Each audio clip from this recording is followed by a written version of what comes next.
hemoptysis, which means spitting. Hemoptysis can range from blood streaking of sputum to the presence of gross blood in the absence of any accompanying sputum.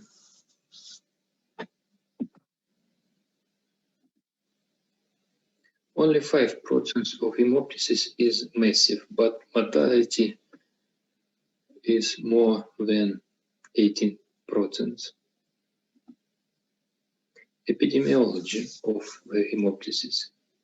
The frequency of pulmonary hemorrhage is 1 to 4% of the total number of hemorrhages, while mortality rate from this complication reaches 50 till 80%.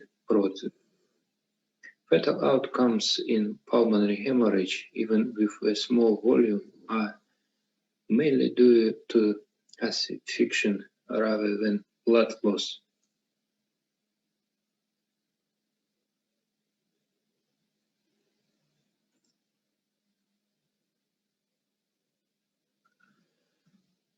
So let's review the blood supply of the lungs. There are 4 systems which blood supply. It's a pulmonary artery parenchyma, systemic pulmonary circulation, it's bronchial tree and interstitial tissue, bronchial arteries away from the aorta at the level of D4, D6, or for the right lung to the left. And intercostal, internal thoracic, subclavian, and vertebral arteries blood supply the lungs.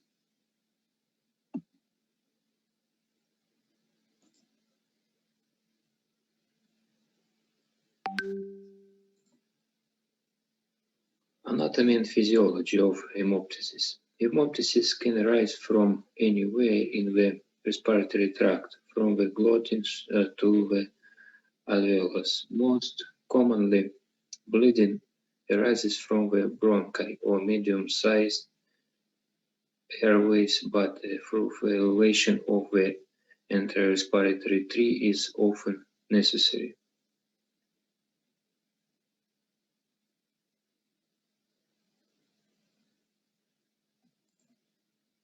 Anatomy and physiology of hemoptysis, and a unique feature of the lungs that predisposes to hemoptysis of varied severity is its dual blood supply, the pulmonary and bronchial circulations.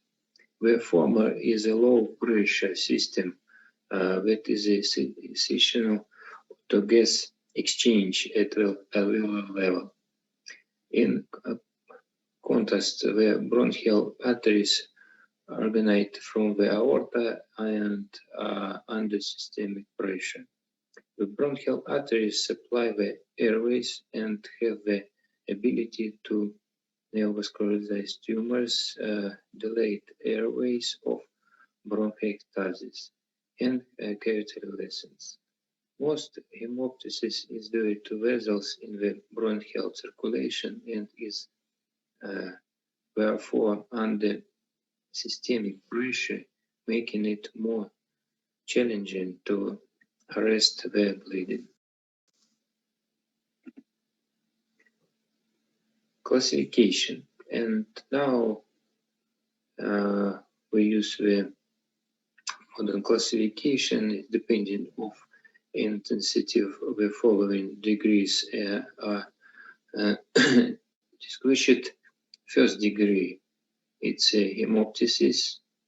1A stage, it's 15 milliliters a day. 1B stage. Hey Siri. 50 till 200 milliliters a day. 1C. Sorry, I can't do that.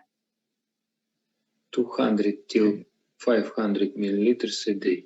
How do I unlock iPad? Second stage degree, massive bleeding.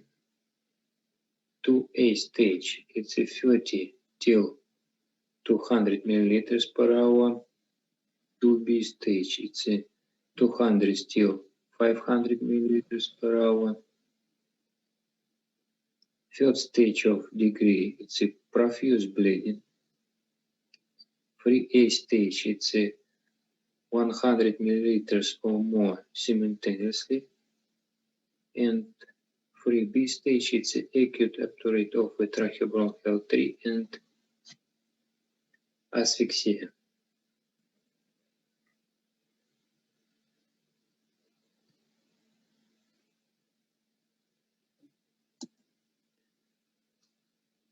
Depending on the volume of blood loss, small pulmonary hemorrhage from the 50 to 100 milliliters a day, it's in our classification. Average pulmonary hemorrhage from 100 till 500 milliliters a day. Severe pulmonary hemorrhage more than 500 milliliters a day. And particularly severe profuse pulmonary bleeding of more than 500 milliliters occurring simultaneously or for very short periods of time.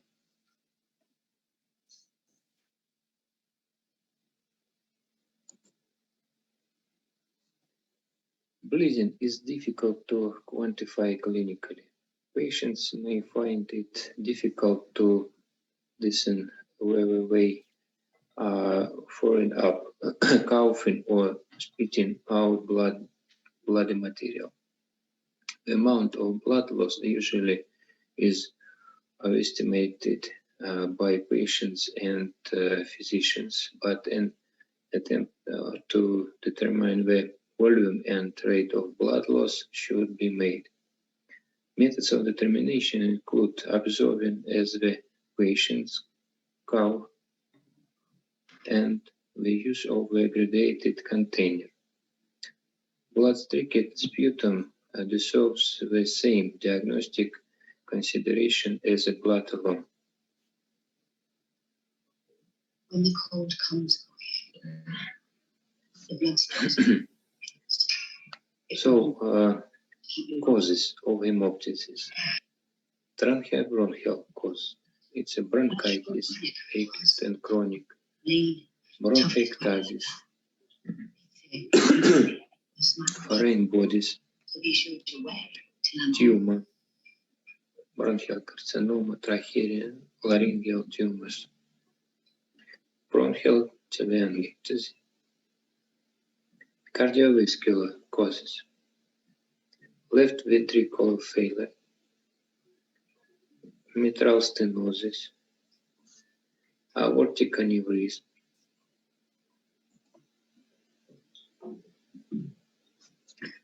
Pulmonary causes. Tuberculosis. Tumor.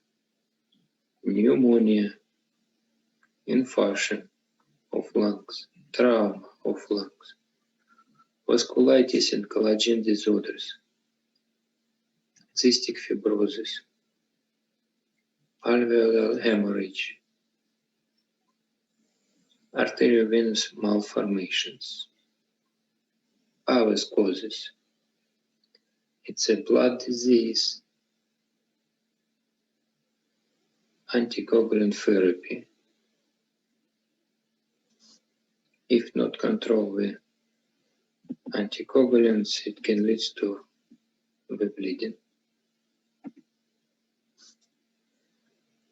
So, infection is the most common causes of hemoptysis, accounting for 60 to 70% of cases. Infection causes superficial mucosal inflammation and edema that can lead to the rupture of the superficial blood vessels, invasive bacteria. It's the Staphylococcus aureus, Pseudomonas aeruginosa, or fungi, Aspergillus species. Other most common infections causes of hemoptysis. Viruses such as influenza also may cause severe hemoptysis. Human immunodeficiency viruses infection predisposes patient to severe conditions that may produce hemoptysis, including pulmonary Kaposi sarcoma.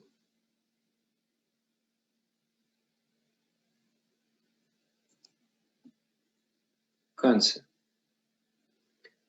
Primary lung cancer accounts for 23% of cases of hemoptysis. Bronchogenic carcinoma is a common lung cancer responsible for hemoptysis in 5 to 44% of all cases. Bleeding from malignant or benign tumors can be secondary to superficial mucosal invasion, erosion into blood vessels, or highly vascular lesions. Breast, renal, and colon cancer have a predilection for lung metastasis. However, metastatic lung carcinoma rarely result in bleeding. Obstructive lesions may cause a secondary infection resulting in hemoptysis.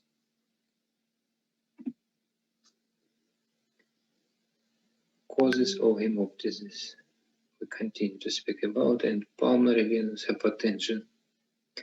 Cardiovascular conditions that result in pulmonary venous hypertension can cause cardiac hemoptysis. The most common of these is left ventricular systolic heart failure. Other cardiovascular causes include severe mitral stenosis and pulmonary embolism.